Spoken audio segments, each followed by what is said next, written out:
Are gold and silver now a sure thing? I think they are, and I'll tell you why. Hey everyone, thank you for watching Yankee Stacking. Please like and subscribe, hit the bell, you know the drill. I sometimes mention that many younger investors haven't been around for a serious bear market or a recession. The impact of COVID on the stock market was not just epic, but it was epically short thanks to the orgy of currency printing by the Fed. And I think more of that is coming soon. Many millennials and pretty much all the Gen Zs haven't really seen a bear market in equities yet. For real. And they haven't been around long enough to see a real gold and silver bull market either. Frankly, they largely don't even know gold and silver exist. They're too interested in playing with penny stocks in their Robinhood accounts or reading Wall Street bets on Reddit. Most couldn't care less about this stuff, precious metals. And I know the recent silver buzz might have educated some. I'm really hopeful it has. Maybe we'll see an awakening around precious metals soon. But most are just clueless about gold and silver. And I'm not being a boomer here, okay? I'm just stating the facts. Gold and silver are unknown and they're unloved. Facts. What's also a fact is that over the last 5 years, gold has quietly gone from around $1,000 an ounce to 1,800 plus. Silver has almost doubled. So in other words, unknown, unloved, but going up. Let's take a minute and talk about bonds. Bonds aren't as sexy as stonks, all right? But I think they're even more important and more at risk than the stock market. And hang in with me here, okay? Don't click out of this video. You need to hear this. I'll try to make it very clear. I'll try to make it short, but this is really important. Let's start with this. Did you know that the U.S. 10-year Treasury has been on a bull market run for over 38 years? The U.S. Treasury bond bottomed out back in 1982. That was when interest rates peaked at over 15%. I remember this time, okay? I'm old, all right? I get it. Can you imagine if we had 15% interest rates right now? Can you imagine getting that kind of return on the money you put in the bank? 15% interest, but the bonds were at the very bottom. Now, that same interest rate is about 1.2%, not 15.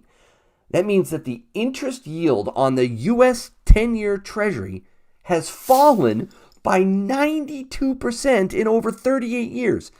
92%. Today, the interest on the 10-year bond is actually less than inflation, or at least as it's calculated by the Consumer Price Index, the CPI. Less than inflation.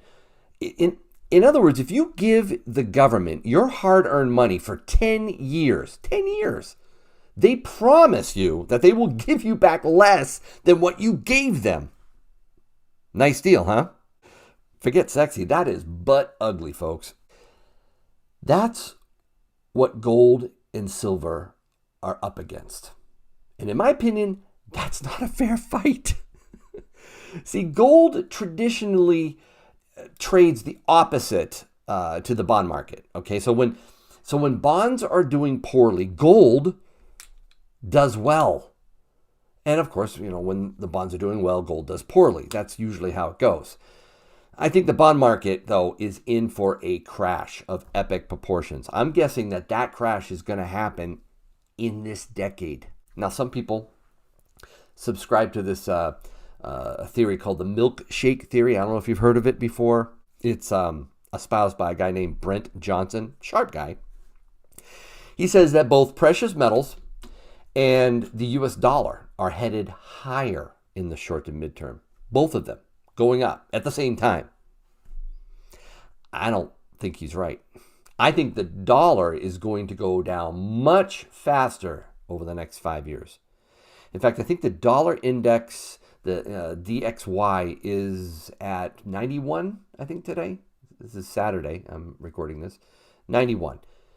It broke below 72 during the global financial crisis. I say that low, 72, is going to be taken out.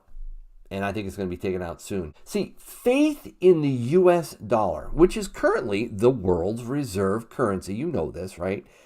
That faith is going to be lost. And when that loss of faith in the purchasing power of the capital in US 10-year treasuries happens, silver and gold win big. Okay, so as far as the U.S. 10-year Treasury, the dollar is a guaranteed loser. Guaranteed. Think about that. It's a guaranteed loser. And I contend that makes gold and silver guaranteed winners eventually. So anyways, that's the reward side of the equation. Let's look at the other side, the risk side, okay?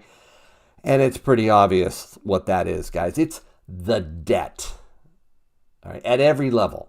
Federal, state, local, corporate, personal debt. People, our debt should keep us up at night. Gold and silver's competition, all right, what this is up against, guys, is a $27 trillion federal debt on its balance sheet.